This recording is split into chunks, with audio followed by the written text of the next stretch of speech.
Hogwarts Legacy.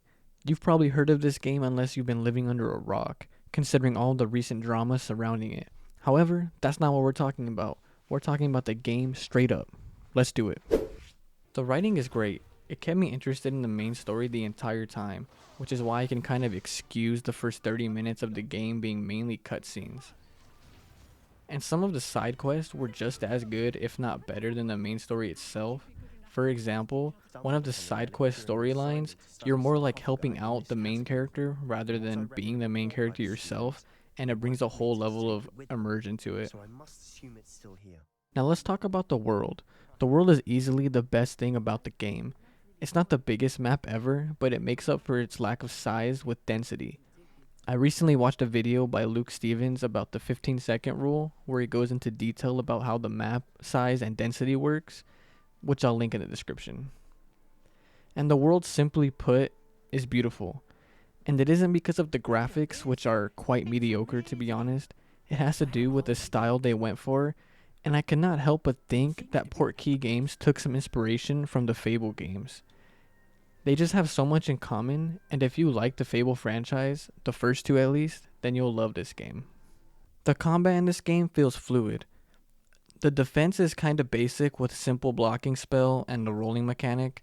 However, it is impactful and feels fluid because each spell serves a purpose and you can chain them together for some epic moments. Expelliarmus!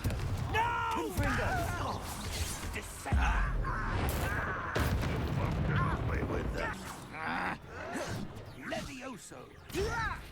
I'm a goblin, not a toy! Expelliarmus! So the performance on day one was actually terrible, for PC at least. The constant stutters and the frame drops happened way too much on the first couple of days. However, now that we're almost 2 weeks out from release, there is almost no frame problems, although I feel like it could still run better. The clothing and customization isn't bad, however it leaves a lot to be desired. The character customization at the beginning of the game was lackluster, leaving us with just presets of faces and hair. The clothing is a bit better. There is a lot of different options, but for a fantasy game like this, I think we should expect a little more. One thing I did like about the clothing was that they implemented transmog, where you can keep the highest stats with your favorite look. The potion brewing system is good until you get to the part where you have to wait 15 minutes for your plants to grow so you can continue making your potions. I assumed that the point of this was that you would go do your other side quest while you wait for your potions to brew. However, I always found myself going AFK because the next mission I was going on, I needed those potions. So you're probably wondering, this is a Harry Potter game, right? Can we fly around on broomsticks?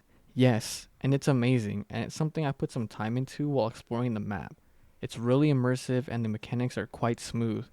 The only issues I found was that there would be invisible walls in places you weren't supposed to go, which makes sense, but it did break the immersion a little. And there is another way of flying around the map, and I'm sure you can guess it, but I'll let you figure that one out for yourself. This game has so much more to offer, from mini games that you can play against the other students, to puzzles you can solve to progress the main story and others to get extra perks for your character. There are so many things I could talk about, and there are so many things I haven't even seen yet, even after beating the main story. But I respect your time, and I would like to keep this short, so let's go ahead and wrap it up. My overall review is going to be an 8.5 out of 10, and that's without any bias. At least I think it is.